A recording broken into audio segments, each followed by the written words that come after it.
give a lot of information.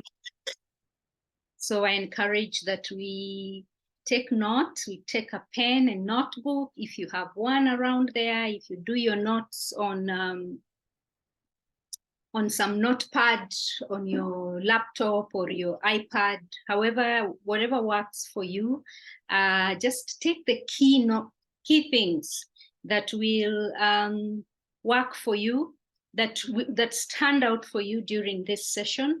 And then at the same time, because we'll have the recording, then you will be able to have an opportunity, because we will share this recording to everyone who registered. Okay, so again, I ask that we keep this interactive. Like I said, I tend to ask questions as well, and there'll be an opportunity to ask questions at the end. However, be present and ask questions. Whatever isn't clear for you, just go ahead and ask in the chat. Try as much as possible to go back and check what the reactions are. And so let's make this a two-way engagement, so that I really get a sense of where we are at and how we are experiencing this information. Now, we always start our sessions. I'll talk a little bit about Stawi, about myself and what I do and all that as we go. But we always start our sessions with a mindfulness exercise, and we call this a grounding technique. This specific technique is something that you can actually really engage your child with, even as they are on the course, all right? You can actually engage them with, because golf being a very mentally engaging exercise and a very mentally engaging sport, it is important that we give them tools on the go. And that's what I'm going to be talking about in this session, a lot of the tools on the go that they can use. And so this grounding technique is a good one to just help them to keep themselves grounded, so that they are more present, they are more in connect better with their emotions, connect better, increase their level of self-awareness, connect better with their thoughts, what they're telling themselves in the moment, so that now they're able to access the part of the brain that helps them to make better decisions. And so I just want us to take a moment, if you can, okay, we call it the 5, 4, 3, 2, 1 grounding technique. And just wherever you are, just using your normal breath, check around and notice 5 things that you can see. Just mentally take note of 5 things you can see and mentally mention them. You can actually say them or just mention, connect with them. So I have my bottle of water here. Of course, I have the laptop.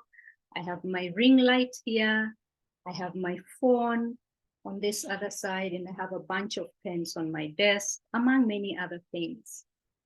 And then take note of 4 things that you can touch or feel, okay? So for some of us, if you can feel the watch on your wrist, the ring on your finger, if your earrings are dangling and touching a part of your maybe shoulder or neck, or a part of your face, if you have a pen in your hand, all those things. However you are seated, you are leaning probably against your sofa or chair, your bum on your seat, your feet on the ground or wherever your feet are rested. That is more than 4 things. 3 things you can hear. If you can identify 3 distinctive noises or voices or sounds. 3 things. Okay, so I can hear a car outside, the fan on my laptop. Okay, there's some movement in my house. And then 2 things you can smell.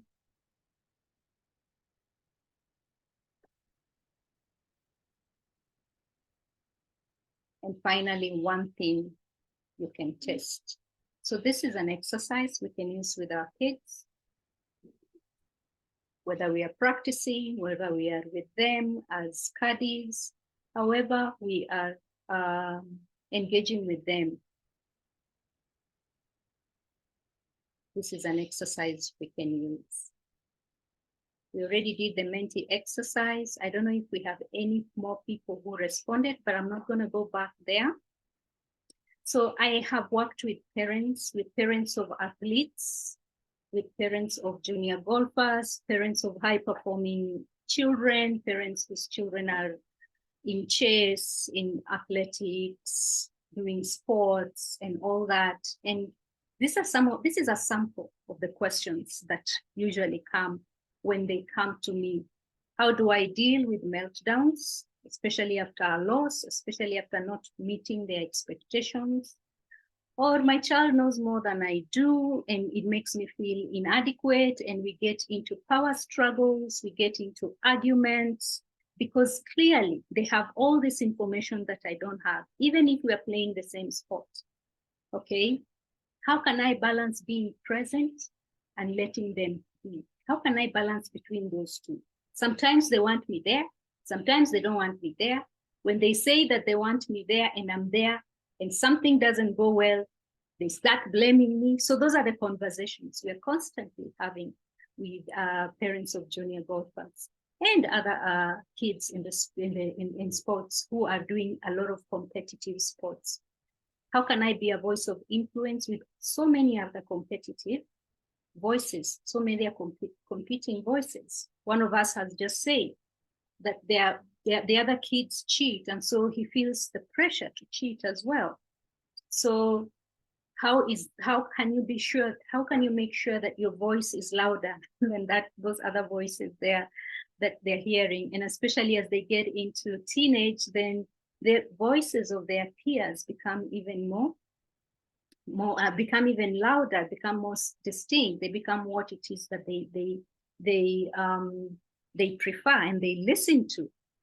Then what's the right thing to say in the moment?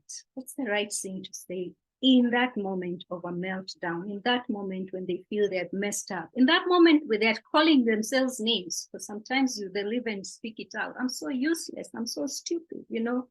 What do I say in the moment? Because again, they don't want to hear you say, it's okay, you know? And again, if you keep quiet, it's a problem. So what do I say? What do I not say? All right. And what's the right thing to say outside of the moment? Do we sit down? Do we debrief? Do we have conversations about what went wrong or what didn't go wrong? Or what do we need to do better? What do I do in that space? And especially when you're dealing with children who, number one, are quite strong-willed, argumentative, and most of our children who are high performers are, and the ones who have a lot more information.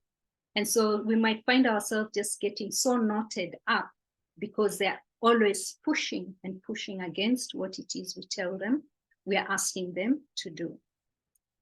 So what those questions do, which are valid, so I just want us to take a moment and validate these questions, that we know we are all going through this. We know that we are struggling with these questions, all right? But the questions then push us towards second guessing guilt trips, okay? And we start asking ourselves, am I being too hard on this child? Should I just let them be? What's the limit? What's the balance? Or am I being too easy? Because sometimes, again, with our high-performing children, we find that we let them go off the hook, excuse me, in other things, okay? And so we're like, how much responsibility and chores do I give them outside of this? What should I expect when it comes to schoolwork? These are real questions. These are questions that we have. Am I doing the right thing? Am I doing the right thing by investing a lot in this? Am I doing the right thing by allowing my child to focus on other sports as well? Is it working for them? Is it working against them? And especially when you're going through a season of tournaments and competitions, what is the right thing to do? Am I ruining my child? Okay. And sometimes this is not just within the golfing space, it's just generally as a parent. And I want us to know that in these conversations that I'm going to have, that I'm going to extend outside the golfing arena. Okay. Because at the end of the day, your child is a child, and you're as a parent, you're the parent, and whatever skills that I am going to share today actually flow out in all those other spaces. And we want to be able to develop a wholesome child. And so this information, this content is beyond helping the child succeed just in the golfing space. All right. Will my child turn out right? Okay. Will they one day decide they don't want this? And what do I do about that? Am I prepared for that? Okay. And then just as generally as parents, we go through this dilemma where we want our children to grow up to be assertive, independent, and strong-willed. However, while they are with us, while they are our children, don't we just wish that they were passive, pliable, and obedient? It would make our work and our life so easy. Okay, this is a real dilemma. And the truth is, we can't have both. It's not that we have to choose that they be strong-willed against us all the time, but it's in our space that we create the environment for them to be independent and strong-willed. So that means that we create space for them to push back within the limits of our values, within the limits of the boundaries that we have clearly set, which means we have boundaries and values that we have clearly set, okay? But we can't expect our children to always listen to us, to be passive, to be pliable, to be obedient, and yet prepare them that suddenly when they get out there, when they're making decisions out there and having push, when they're being influenced negatively by peers, that they will be able to be assertive. They'll be able to say no to cheating, for example. And so this is just to put it out there that we are in good company. With the second guessing, guilt trips, with the valid questions that we have, with the dilemmas that we have, with the perplexities that we have, with the things that you're sharing, we really are in good company, meaning you're not alone. You're not alone on this journey. And one of the things we do a lot in Stawi is to bring parents together. We go to communities of parents so that we are able to help them, first of all, breathe in and out, and realize, oh gosh, I'm not alone. And it's not in a sense of misery loves company. We are not bringing people together to start talking about their miseries. But there's a sense of togetherness when we are open and vulnerable about the spaces that we are, because what happens there is that there is strength in numbers. We're able to figure out how to move forward together. So take a moment and remember that there's no such thing as a perfect parent. So just be a real one, a parent who's struggling, a parent who's raising a teenager first and foremost, and a junior golfer who is also in school and is being pulled left, right, and center in the midst of peer pressure, and is struggling, or is not really struggling as in failing, but is pursuing very hard their academics while trying to balance all these other things. So be a real parent who is able to acknowledge that there is no such thing as a perfect parent. And also, I like to share this again, just in bringing us together on the same page and to allow us to remember that if parenting had a GPS, it would mostly read recalibrating. So it is okay. Maybe there's a certain way you've been doing things and you feel this is what is working, and you find yourself being a little bit rigid and holding on to how things have been working. Take a deep breath in and out and remember that it's okay to recalibrate. It's okay to step back and evaluate how you're doing things. It's okay to open yourself up to new information, to new support, okay? So that you are us, because we recalibrate in other spaces. We recalibrate in our places of work. We recalibrate even as a nation, okay? We open ourselves up to reviewing the Constitution. But somehow, and because I work with parents in that space, somehow we have a very hard time being flexible in how we are parenting. So this is to invite us and to let us know that it is okay to actually recalibrate, to evaluate, and to see how you could do things differently. So a little bit about me. I am a mom. My son is 14 years old. And he's sometimes I find like he's in almost everything. All right. He's quite a high performer in sports as well as in school. And so he's very competitive, quite strong-willed, and I usually say he's the unfortunate specimen A for all the work and all the content that I have, because I try on him first and sometimes I fall flat on my face and sometimes it works and it's exciting. But again, I'm in that journey of recalibrating even as he grows and opening myself up to grow. I'm also what I call an in-house therapist and parent coach. In-house meaning that I don't, for a lot of the experience I get, I do it outside the professional space, because parents know what I do, my relatives know what I do. So I'm always advising and coaching and putting out fires here and there when people are stuck or in crisis. And so I do a lot of therapy and parent coaching non-professionally, but I also do it professionally as a therapist. I'm a trained counseling psychologist. I have been working with families for over 15 years. And I also work as a parent coach. And I do a lot of work with parents whose children are athletes, and I've done that for over 5 years. I also teach at the university where I have an opportunity to mentor young adults. I have realized that the best way to help children is to help those who work with children and those who take care of children. And so my focus is primarily on parents. However, I have developed programs for children as well, and I'll say a little bit about those programs later. What I realized is that even though I was very good working with children, the environment that they were going back to, if that doesn't change, then we find those children almost being recycled back into the system. And so that's the experience with a lot of therapists who work with children. And therefore I stepped back and decided, let me come up with something that, come up with simple, practical, and relatable tools to support parents, because once the parent is supported, the child doesn't have to come to me. And so I've realized that there are so many ways that parents can be supported with tips and tools and strategies. However, these tips and tools and strategies come later, because the first thing, before we give the tips, tools, and strategies, we invite parents to be more introspective. One of the phrases, the quotes that we use in Stawi, I have not said who Stawi is. I'm CEO of Stawi Camp for Wellbeing, and we have programs for families. We have programs even for mental health.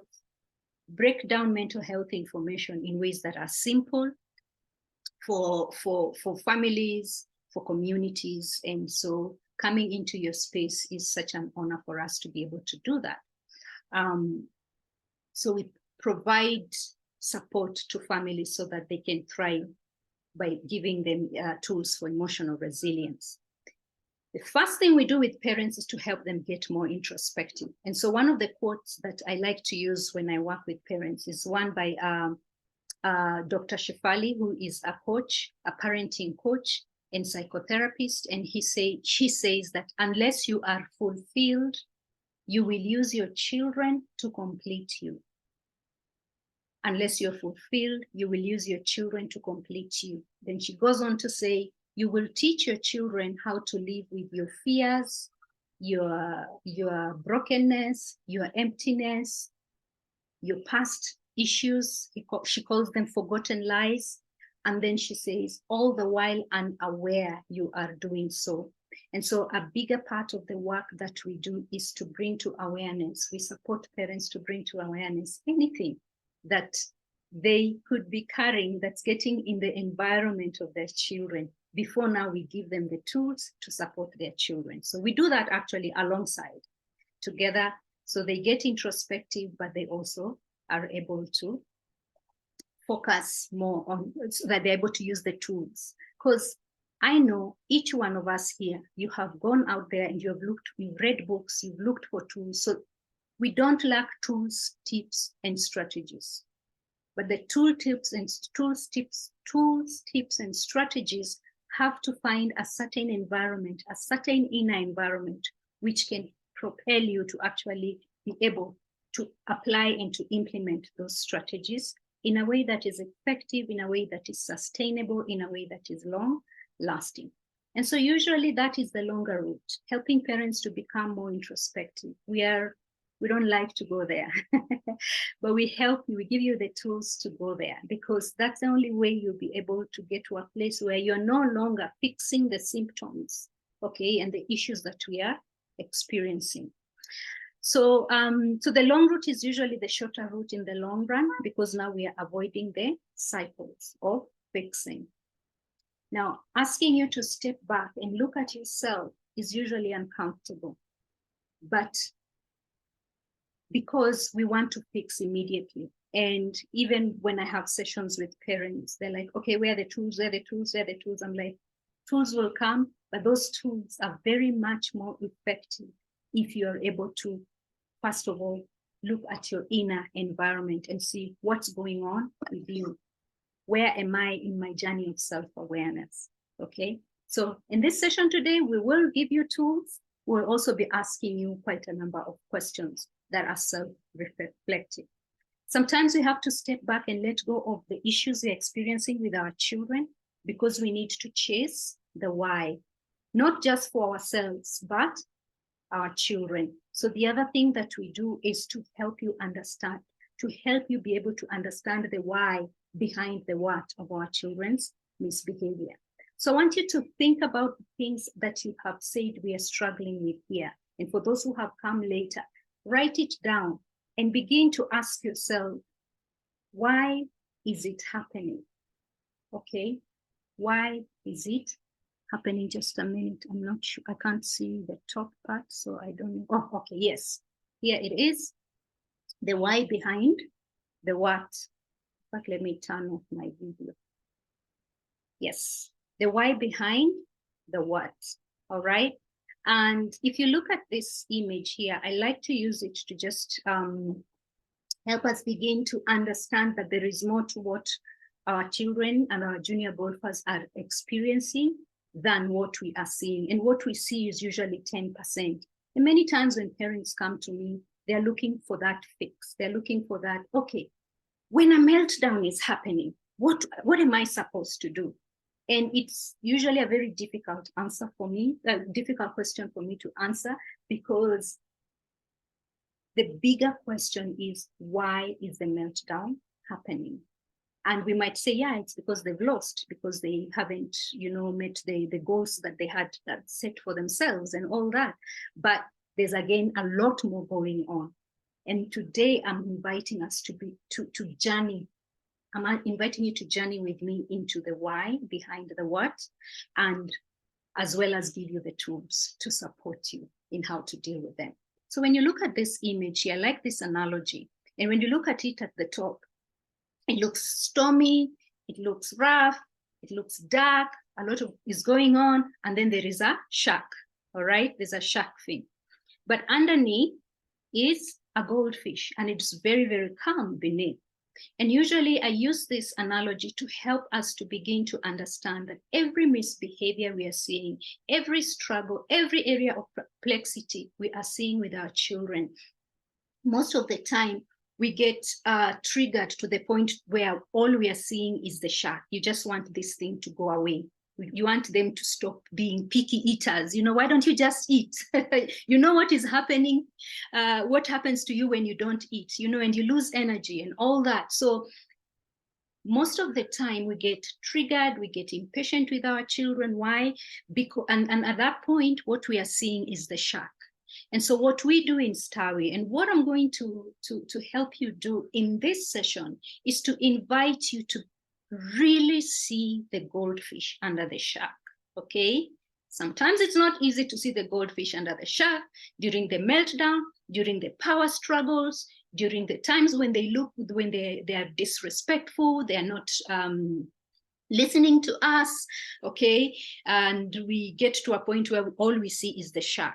But we need to remember that there's a goldfish, okay? And underneath the goldfish, there are some needs that need to be met. So I help you to understand the needs of the goldfish. Why? So that you can use the calm times, the times when things are not in a crisis, to meet those needs. And that is the basic principle of dealing with of building resilience in your junior golfer. The basic principle of parenting really is to figure out what the needs of the goldfish are. And when you get tools to meet the needs of the goldfish, then you will be able to know what to do during the shark moments, because the stormy moments will happen. And that's the thing. Sometimes, even when I'm talking to parents, they're like, but we have many conversations, but then you know what? They still act out at a certain time. So what I'm going to invite you is to do it with a lot more intentionality, with a lot more confidence, because the things that you have been doing are actually what you need to be doing. They just need to be, number one, more intentional, number two, from a place of clarity and confidence, and number three, from a place where you are clearer and more self-aware. Reach out to Jao and could that be muted? I think someone was unmuted for a minute. I think that has been muted. And so again, to remind us, it's the same principle from the previous one, is that 10% is what we are seeing. The things that we put on Menti and the chart and all that is 10%. But underneath your child not refusing to follow your instructions or refusing to eat or whatever else that you're experiencing, there are big feelings. They are self-defeating thoughts. They are thoughts of I'm not good enough. There are beliefs about themselves that are self-defeating. There are past experiences of having failed, and therefore they don't want to go there. And there's also the environment that is being created, because our children are more than what it is they are, who they are as junior golfers. And so we have to have a broader perspective of what it is that is going on. And I'm hoping in the next few minutes, I will be able to shed light in some of those things, okay? The other thing that we look at when we look at the why behind the what is not just for you, for the child, but also for yourself. Like I said with that quote, unless you are fulfilled, you will use your children to complete you. You will teach them to live with your fears, your emptiness, your unmet needs, your frustrations, all the while unaware that you're doing so. And that means if you're not constantly looking into your cup, if you're not constantly looking into seeing how to sort out the contents in your cup, then when our children misbehave, when our children don't listen, when they don't do the things we want them to do, whether it's on course or out of the course, what will happen is that they will knock whatever content is in our cups, okay? And so there's no way calmness will come out if what you have in there is frustration. So it's an invitation for you, even as you're getting these tools, to also commit yourself to the process of cleaning up what is in your cup so that you can be able to move forward. Right? So that was the bigger introduction, laying the groundwork.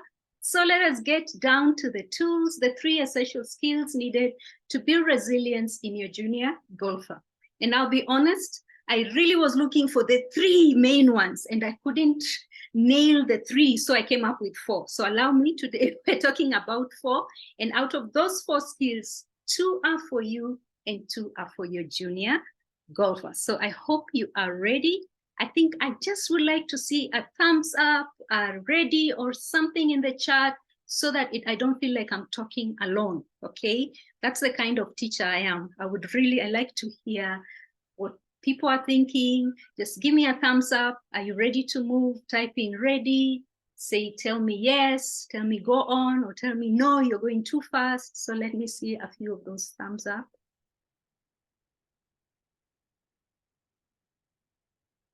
All right, thank you very much. Thank you, this year, you're ready. All right, thank you very much. All right, I appreciate that. I appreciate your engagement. So let's go.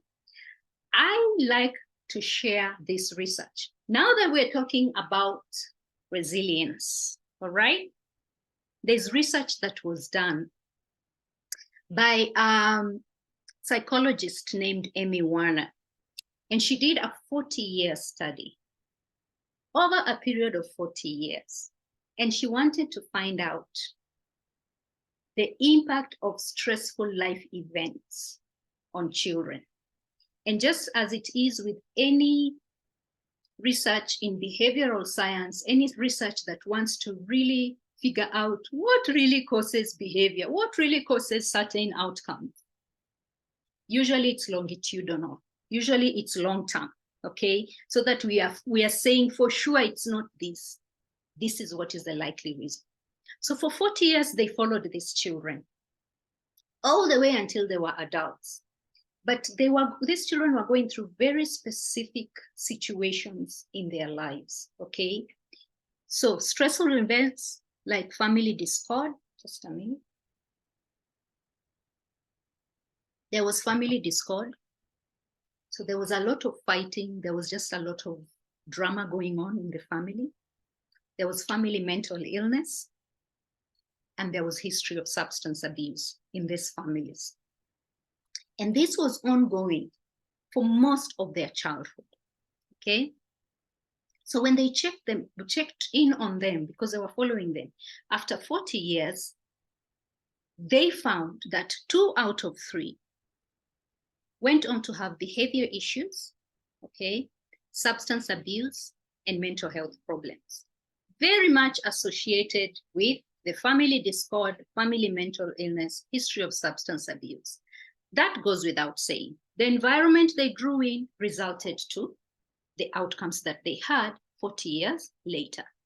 But it was not 100%, 2 out of 3. So there was a huge portion of them. So for example, if they were following, let's say 30 kids, they found out 20 of them went on to have these outcomes. But there were 10 kids who actually, the 1 out of 3, who went on to be competent adults, caring adults, and confident adults.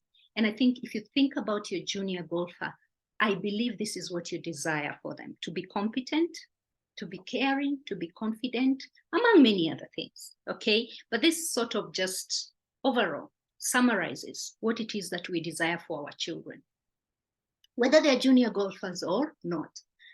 We even want to be those kinds of adults. We want to be confident, competent, and caring adults ourselves. So they wanted to find out what was it about this 1 out of 3 that they had in common that was different from the other 20. And they found that they had 2 unmistakable characteristics. Number 1, strong bonds with at least 1 supportive, stable adult in their lives. And number 2, a set of learned skills. Mind you, these children did not have these adults in their lives throughout. And that's a very important part that I would really like us to take in, that your presence in your child's life is so important, and it's such a foundational factor in their resilience. However, strong bonds, very important, at least 1. And so it is okay if you're the only one pushing this agenda. Okay, at least 1 makes a difference. And then supportive and stable, which brings in that question I was asking, what's in your cup? There's got to be a level of stability. And that stability is not as stable in one space. It means that in the different spaces, you're continually working on yourself. You're becoming a better person. You're becoming the person that your child can emulate.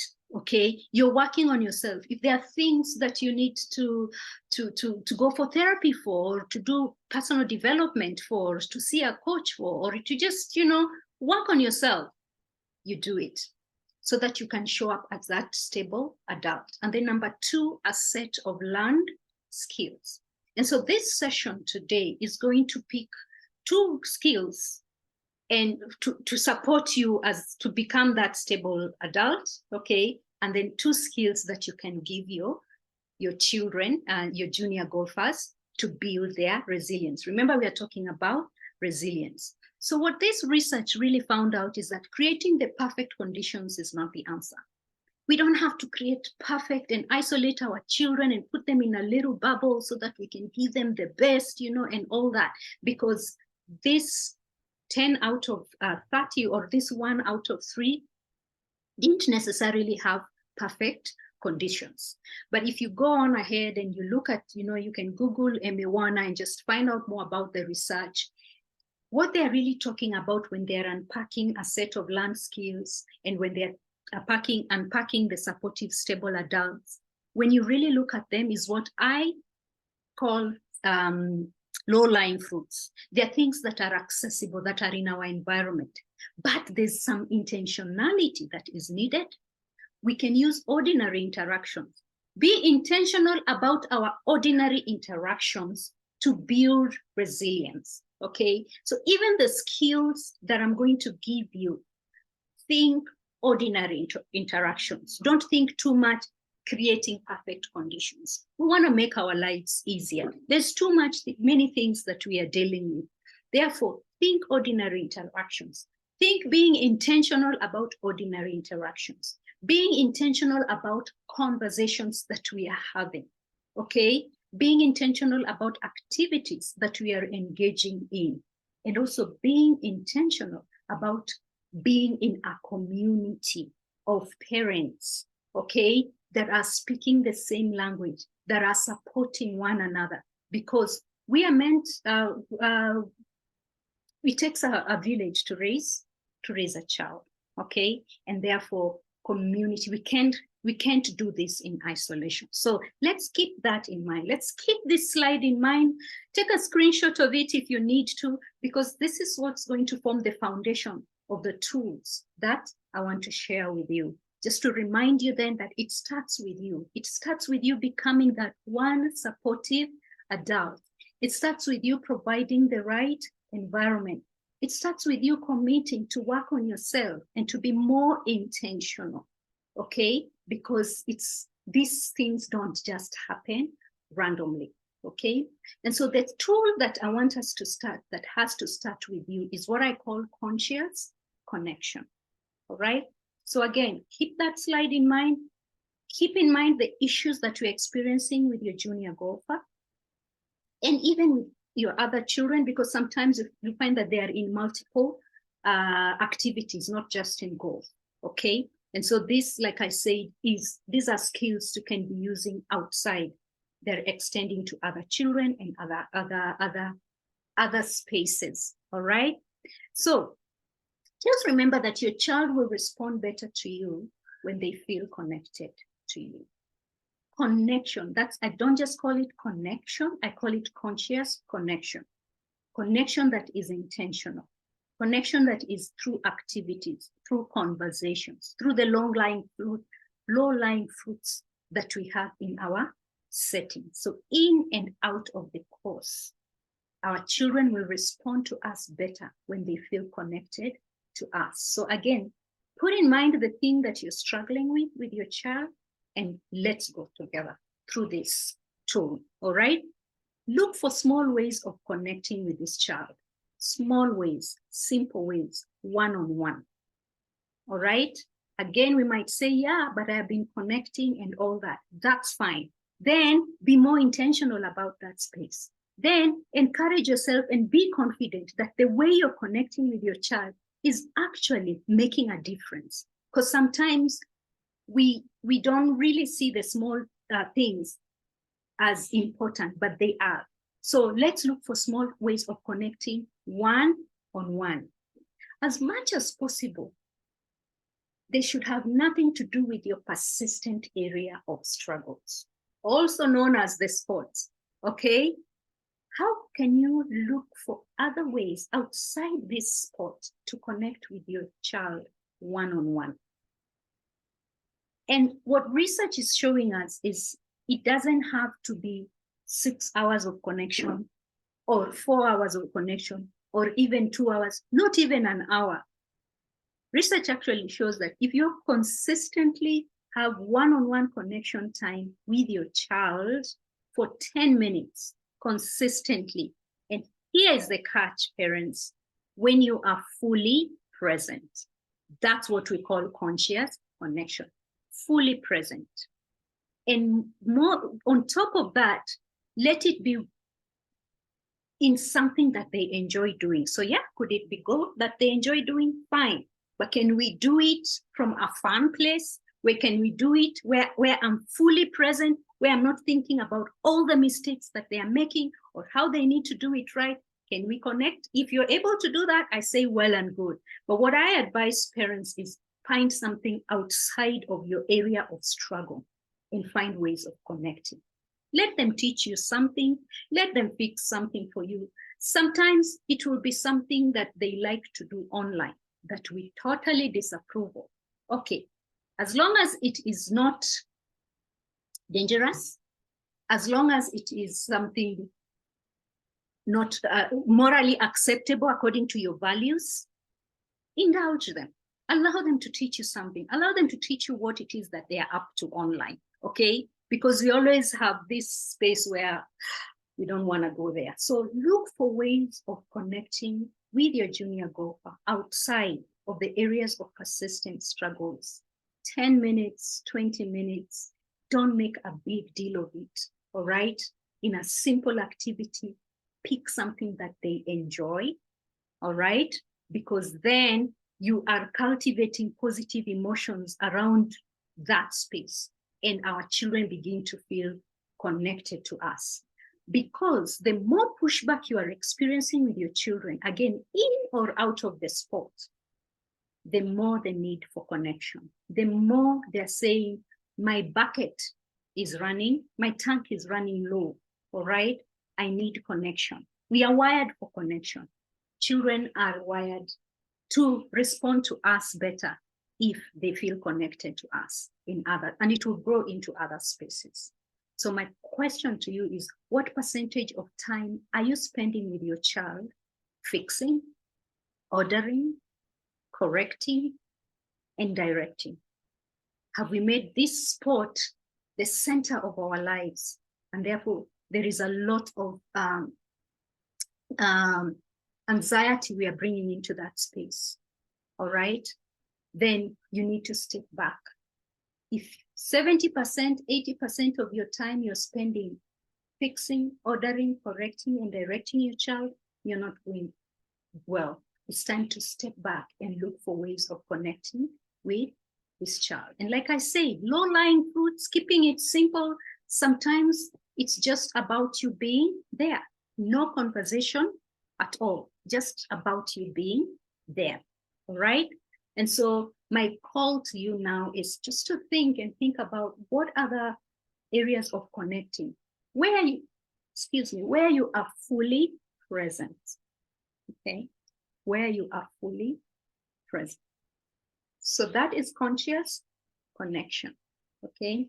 Number 2 is containment for their emotions, providing a container for their emotions, all right? This is a tough one. In many spaces from us in the field of psychology and coaching, we call it emotional containment. What is emotional containment?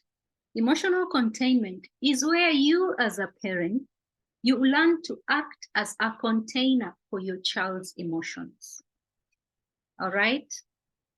We're talking about children who have a hard time managing their anger, who have a hard time bouncing back from failure. What is happening is that they actually need a space for us to hold space for those strong emotions, for those big feelings. Remember when I talked about the iceberg? Underneath the issues we are experiencing are serious, big feelings, okay? Now, do we have big feelings ourselves? Yes. Did we have big feelings when we were young? Yes. Did anyone provide a container for us to offload? Probably not. That's why maybe we struggle with emotions as well. But also, When we were growing up, we didn't have the kind of world our children are growing in right now. Very fast-paced, very few opportunities to let off steam, and also on the screen a lot. So they are more triggered than we were when we were growing up. And we had more spaces to let off steam. Okay, so helping your child walk through their feelings of frustration, anger, and sadness when things do not go their way. And then you ask me, how do we do that? I will explain as we go. But I just want you to remember, conscious connection, number one, is a skill for you, a tool for you. And number two is emotional containment. And this is an ongoing process. You have to build the resilience yourself to be the container where they can pour their emotions of frustrations, anger, anxiety, sadness, provide that opportunity to unpack those emotions. It teaches them not to suppress, hide, or project feelings on others, something that many of us were not given by our parents when growing up. How do you do that? We teach our children to name their emotions, to name their feelings.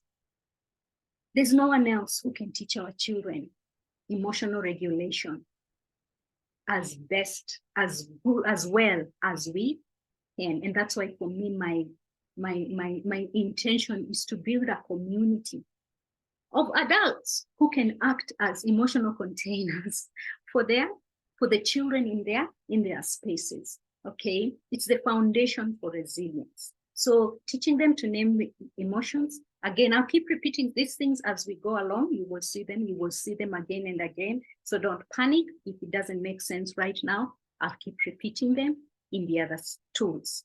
Children develop resilience when they go through difficult situations in the presence of a self-regulated adult. Again, what is in your cup? Where is your level of calm? What thoughts are running in your mind as this child is falling apart? What is your capacity to regulate yourself? These are questions not necessarily for answering, but for reflection and for saying, maybe I need to work on this space. Why is emotional containment important? Because every life and every childhood is filled with frustrations. We cannot imagine it otherwise. For even the best mother cannot satisfy all their child's wishes and needs, or the best father. We cannot give our children everything. They will still experience frustration in life. However, what Alice Miller, who was a psychologist and worked a lot around trauma in children, she says, it is not the suffering caused by frustration, however, that leads to emotional illness. And for here, we are not looking at emotional illness, we're looking at meltdown. They are not acting out because they are angry. They're not acting out or dysregulated because of the thing that has happened, but rather the fact that the child is forbidden by the parents to experience, number one, to experience, and number two, to articulate this suffering, to experience and articulate the pain felt at being wounded, the pain felt at because of failing, okay, the pain they're feeling because of not achieving the things that they are wishing to achieve on the course. All right.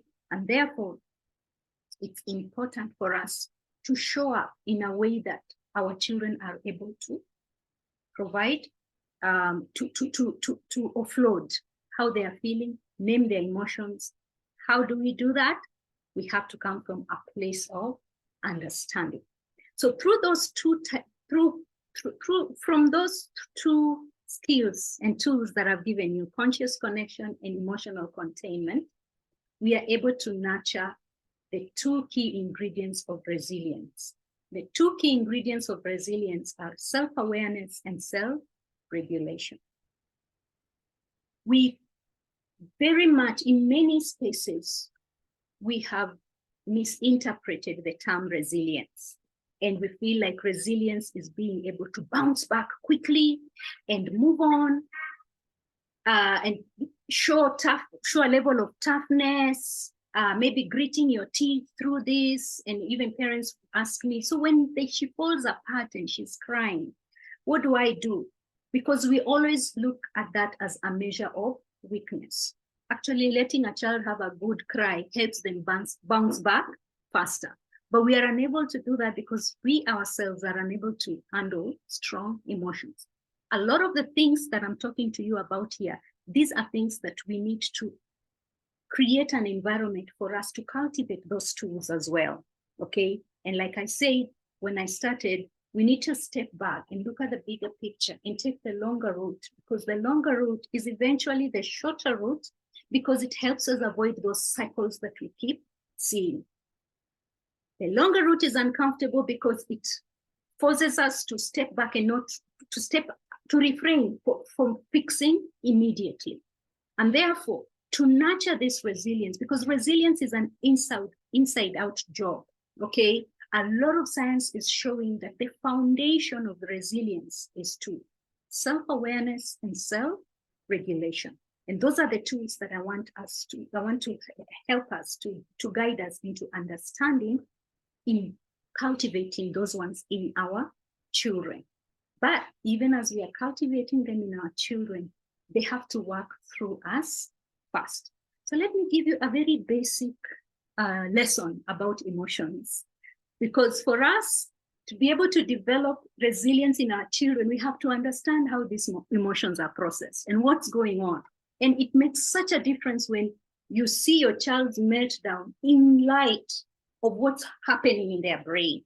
Because when you do that, then you're able to have more control over what you will do so that you can influence what is happening in the brain in the long term, all right?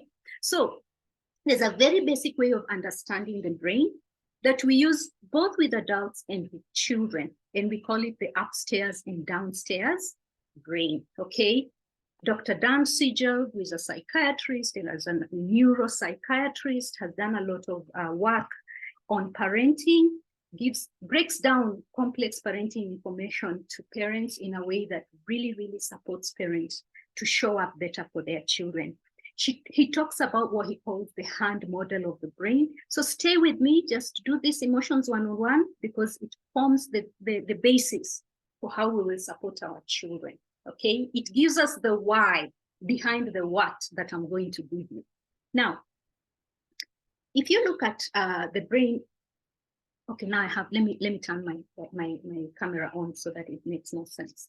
So he talks about the hand model of the brain, the way you see this hand like this, okay? So we have the top part of the brain, the top part of the hand where the fingers are all the way up. Then we have the bottom, this middle part here, the palm, all right? Then we have the thumb, and then we have the bottom part.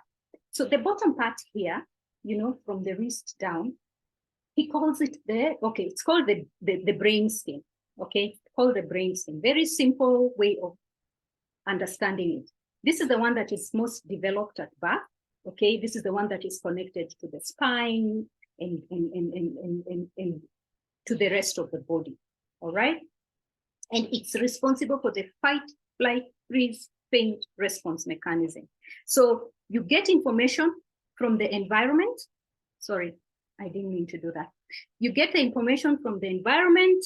You see a lion, and the brain is told there is danger, okay? So the brainstem, which is also called the downstairs brain, when we are talking to kids, we call it the downstairs brain, is in charge of the normal automatic mechanisms like breathing, like heart rate, like blinking, and other functions that we are not really in control of.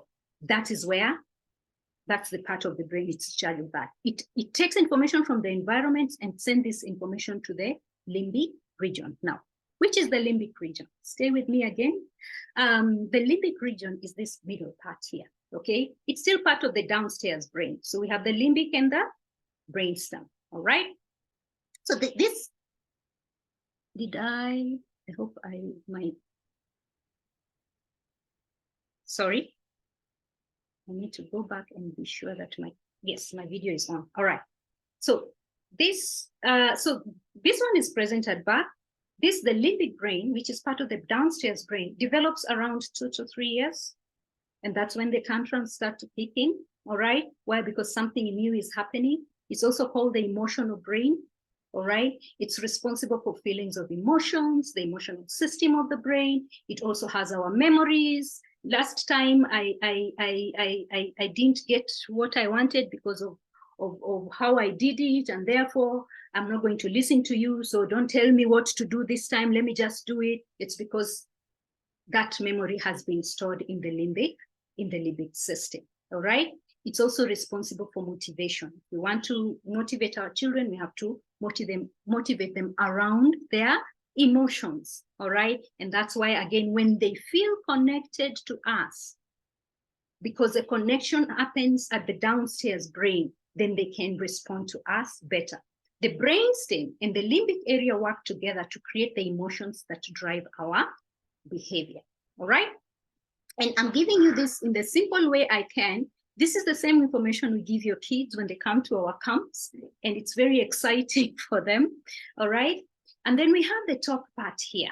Okay. Some people call it the cortical brain, some people the prefrontal cortex, whatever it is we want to call it, but it's the prefrontal cortex. This one becomes active around ages 5 to 9 going forward. It almost comes online actively from 5 years onward. What is it responsible for? For logical thought, for reasoning, for what we call executive functions, all these life skills we want our children to have: problem solving, decision making, thinking through, being empathetic, thinking about others, seeing the connection between cause and effect. It comes on at 5. That's when it's really beginning to develop, but it fully develops at age 25. And more research coming through is saying maybe it's 33. More research is saying maybe it doesn't fully develop. But the reality is that the things we normally expect our children to do, your junior golfer to do, to have control over their emotions, to make the right decisions, to reason logically, to have understanding of themselves. You know, we ask them, you don't even understand yourself. You know, you're all over the place. To have empathy and think about others are actually dependent on a part of the brain that is not yet fully developed. We have to keep that in mind, that they may seem smart, they may seem like they have a lot of information, which they do, but their brain, the prefrontal cortex, is not yet fully developed to be able to process and to logically make the right decisions consistently. And I want us to look at it that way, because our children shock us with the things they're capable of doing. Okay, they invent things at their age. They are able to think very quickly. And I see my son doing a lot of science experiments. He stays late at school because they're working on this project and they're coming up with this business model and all these things. And it makes me feel so good. But I have to keep in mind that he's 14, all right? And that the same child who is acting like the grown-up or even a CEO and leading the pack is the same one who will fall apart for something seemingly so small, all right? So in terms of us expecting our children to be consistent in doing some of these things we're expecting of them, it's not fair, because that's the responsibility of the prefrontal cortex, which is under construction. So we need to keep that in mind. That is the basic emotion 101. When we understand that, then we are better able to think about how to teach them self-awareness in a way that is consistent, in a way that is the same way that they are taught maths and physics and science and GP in school. It's the same way we need to create, because those are not things that are taught consistently, even in the school system. And at Starway, we are trying to spread that gospel even in schools. We have to create that environment at home to be able to help them develop their self-awareness and to be self-regulated, because those are the 2 skills that I want us now to turn to, even as we begin to touch down on this session.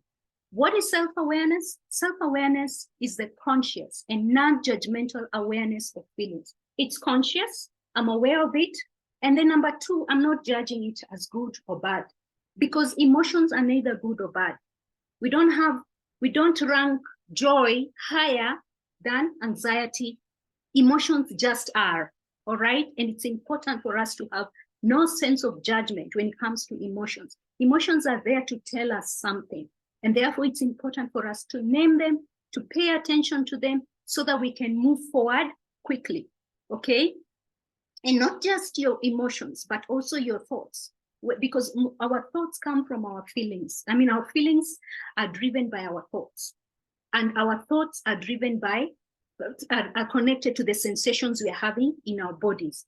And at the very bottom there is our self-defeating beliefs and the things we are thinking about ourselves. So beyond just naming the emotions, it's important to guide our children to a place where they're beginning to find out also, what are the thoughts? What am I telling myself? Okay. The thing is, we know these things as parents, but we rush through this process because we are not also very conversant with how to teach this. And what I tell parents is, don't bring your child to me to teach them. Come here, let me teach you, because it's more sustainable. It's more, you know, and yes, you can bring your children to me to teach them. But I am such a campaigner for giving these tools to parents so that we form communities, okay? The information that us psychologists and therapists have, it's not overly specialized where we can't share this information in ways that are practical and relatable to everyone who has children in their spaces. So teach them to name their feelings, frustration, anger, sadness, without dismissing or judging, okay? When we label or name our feelings, it calms us down. That's what science is telling us, okay? There is just a calmness that happens when we are able to put words to the emotions. And sometimes I see parents tell their children, use your words when they're whining. Then I'm like, have we given them the words to use? All right, we have to start there. We have to start from there. We tend to numb negative emotions. We tend to numb negative emotions because that's what society has socialized us to do. You know, you're beaten, and then you're told, don't open your mouth, don't cry, all right? Or you're denied something, all right? You take your child's gadgets as a form of consequence, but they're not supposed to complain. They're not supposed to say anything. They're just supposed to be okay, all right? But it's not normal. The thing is to teach them how to protest with respect.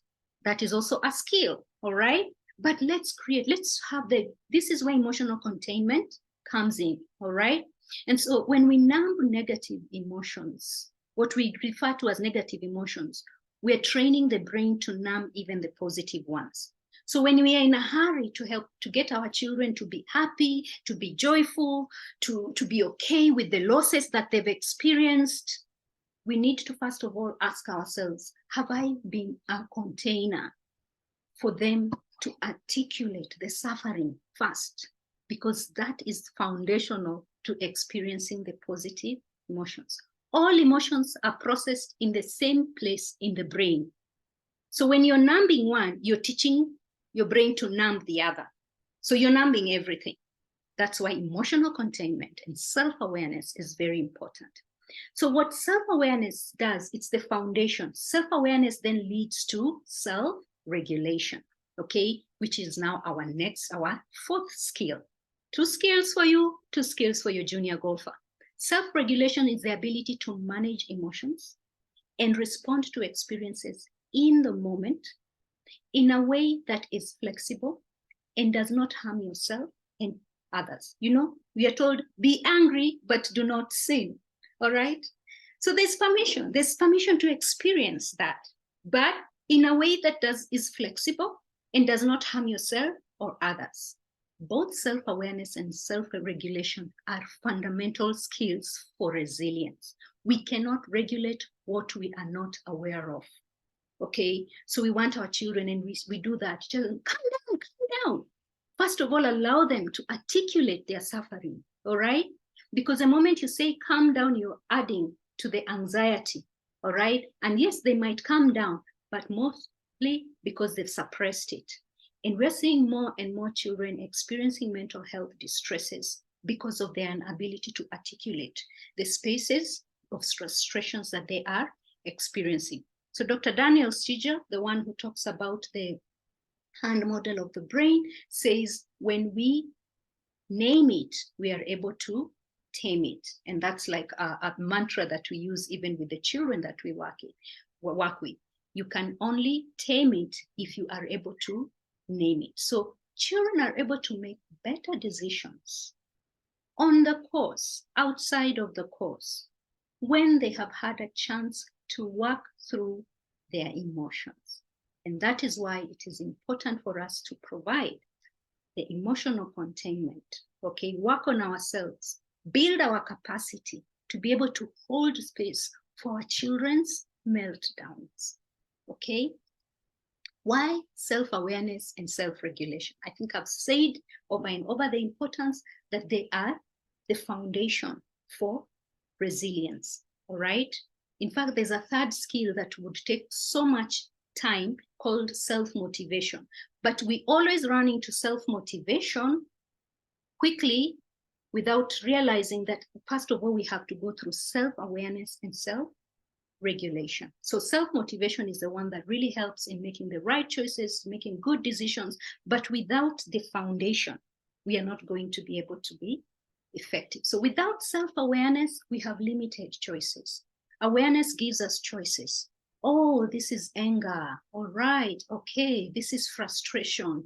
Just reset, like I said, brain scans are showing the ability to name our emotions. The scans show that the brain calms down because it accesses this part of the brain, the decision-making part of the brain. So the brain actually typically is supposed to be like this, but we open it up so that we are able to see the different parts. So understanding that emotions are regulated here, emotions are generated here, and if we have, and then the right decisions, this is the part that's responsible for decisions. So for us to be able to be regulated, actually, the brain is supposed to be like this.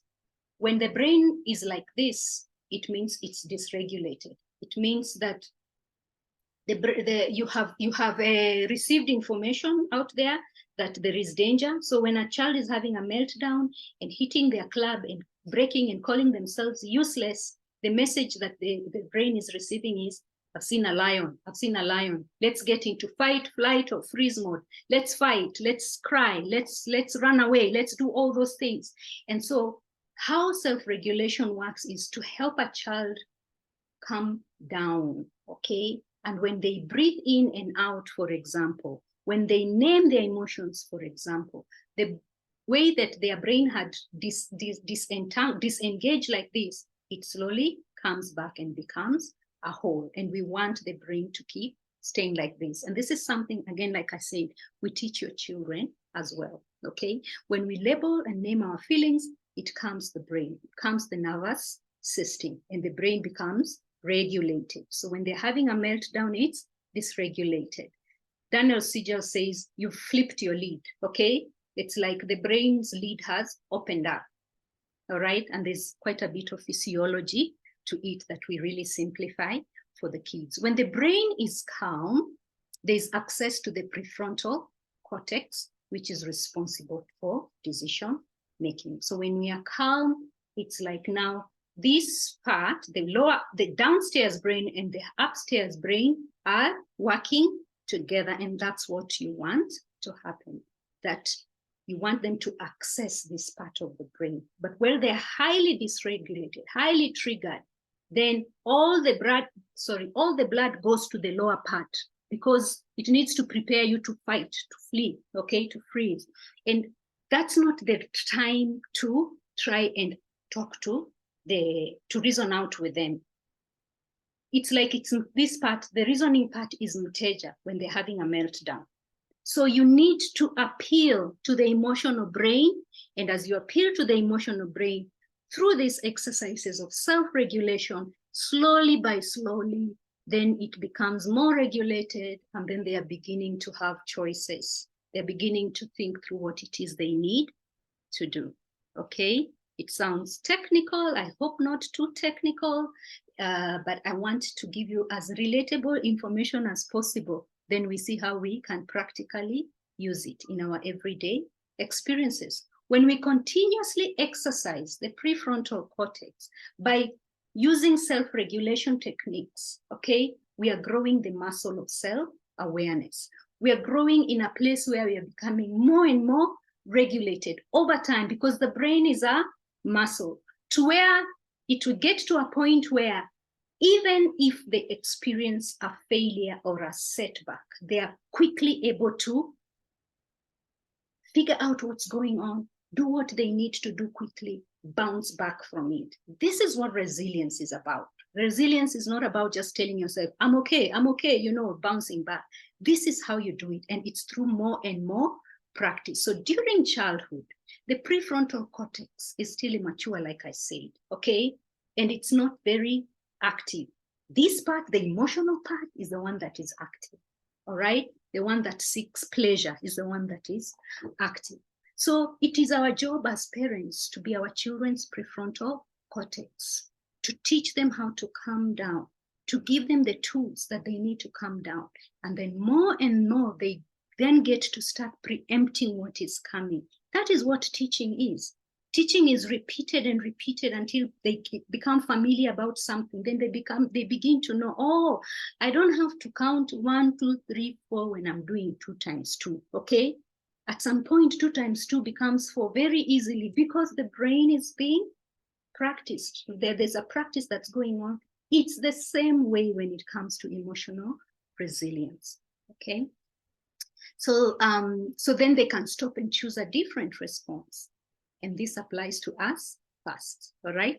Like I said, every tool here is not just for your child, but it's also for you.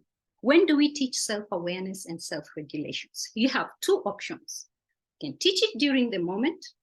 You can teach it when they are calm, during conscious connection, in other moments, not just during conscious connection, but even other regular activities, conversations. I say low-lying fruits.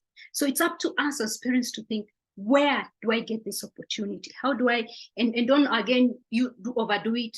I got to a point where my son would look at me, see the look on my face and ask me, Mom, are you going to start talking about the brain again? Okay, I got really obsessed about it when I started. And so I had to step back and be like, okay, don't obsess about it. Just be natural about it. When do we often teach our children to self-regulate, to do the right thing when they are experiencing frustration? Most of the time, we teach it when the crisis has happened. Okay? But when do you think they learn the most? Our children learn best when we are calm and they are calm. We need to teach both times, of course, because when they are on the course, then it's about reminding them what you have already talked about. So teaching is still going on. So I recommend a 20-20, 20-80. 20 during the moment, but 80% during outside of the moment. And that's why, again, I'll say, when parents come and ask me, Dr. Carol, what do I do when my child is having a meltdown? I can't tell you what to do in that moment. I can tell you what to do during the 80% in everyday conversations and activities and intentional times and all that. So what are some of the ways that we can teach, especially when you are calm? Use the brain 101. It's very fascinating, okay? And we are happy at Stawi. We have a lot of materials to support parents to teach about the brain, and as well as to teach the children about the brain. So, and this is based on research. The work that we do is purely based on research, and also we have tested it out in our settings, okay? It works, all right? And teaching them to name the feelings using the feelings wheel. I'll show you how the feelings wheel looks like, but you can also just Google what feelings wheel look like. For younger children, you can come up with a way of naming the intensity on a scale of 1 to 5. And by the way, even with my 14-year-old, I can still ask on a scale of 1 to 5, how frustrated are you about this? And it just gives him time to pause and think, okay? And give me, so it's not just with the younger children, all right?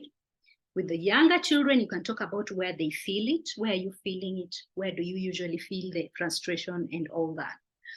Then, aside from self-awareness, now we're getting into self-regulation. During the calm times, brainstorm on ways they can calm down. Like without pressure, without trying to look like you're directing, without putting too much, in very casual ways. Talk about how you calm down, okay?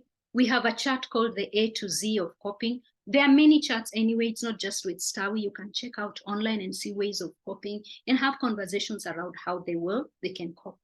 So for example, breathing in the moment. And now we are saying that when you breathe in, it calms you. When you breathe in, it makes the upstairs and downstairs brain connect. And we want them to be connected. Grounding exercises like the 5, 4, 3, 2, 1 that I gave you, talking to somebody, walking away, drawing, journaling. We are getting them into the practice of befriending their emotions outside the intense moment. So yes, they may not be able to journal during the game, but they can actually journal outside of it. It's still giving them that practice. You can role play different scenarios. You have to be in a very light mood to role play the different scenarios and what will happen.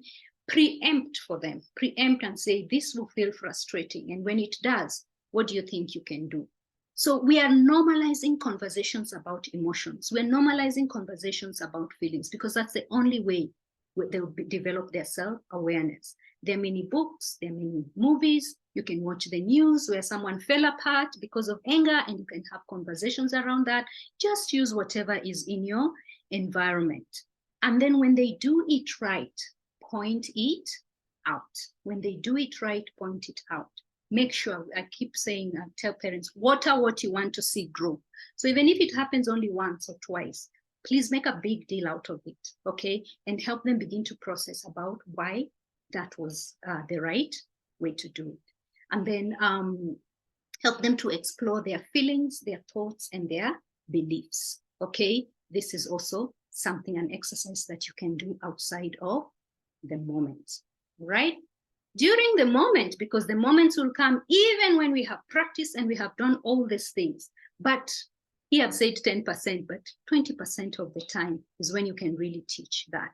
It's not easy to do it there, but the message you still want to send is that all feelings are valid, but not all reactions are acceptable. There are rules even on the golf course, okay? And these are the rules, all right?